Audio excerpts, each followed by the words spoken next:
So at my egg donor agency, egg donor and surrogacy agency, Graceful Beginnings, we have some donors that are matched with intended parents really quickly, and some, amazing donors that either take a long time to be selected or are just not selected at all. And of course, some of this depends on, what the intended parents we're working with are looking for, but it also can have a lot to do with the donor's profile. So one of the first things that a donor at our agency does after being accepted, they submit a thorough application before acceptance to make sure that they're healthy, they're a good applicant. And so in their donor profile, there are many questions about the donor's background, her interests, her personality, her mental and medical background.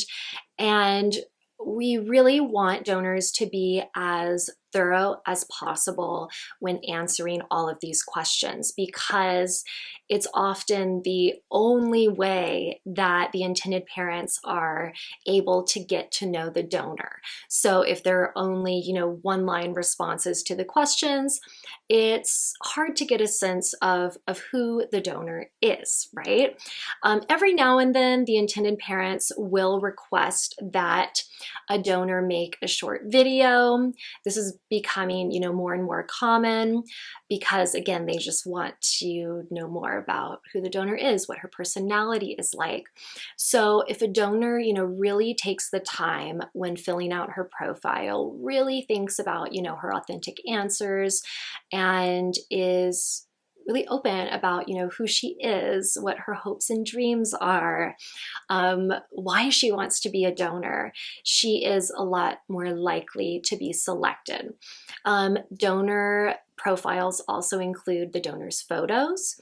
So while we want, the donor photos to be an accurate representation of what the donor looks like, we also really encourage donors to find flattering photos of themselves.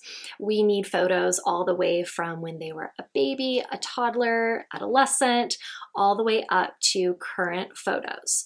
So we want donors to provide as many as they can. I would say at least 10 photos from their younger years, at least 10 current photos, again, that are very flattering, but also show, again, who they are.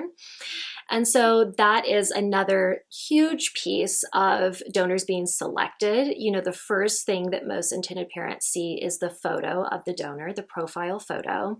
And sometimes they'll just scroll right by if they don't connect with that profile photo. So it's really important to have at least one, really good headshot that clearly shows what you look like. And so what else? Those are the big things. You want to make sure that you have correct spelling, punctuation, and really try your best to make it well written. So that is one of the main ways to be selected as an egg donor.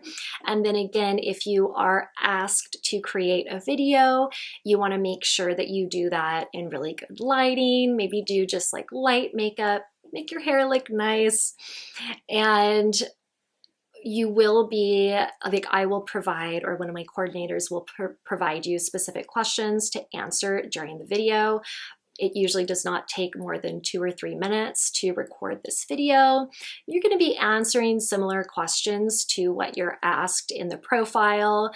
For example, what your interests are, what your educational background and current job is, why you want to be an egg donor, maybe a bit about your personal and family health history, and that's about it. And again, the main purpose of this video is to hear, what your voice is like, what your personality is like, how you present yourself.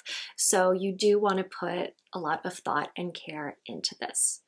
If you have any other questions about this topic or anything else, let me know in the comments below. You can also email me directly at the email included in the comments or in the video description.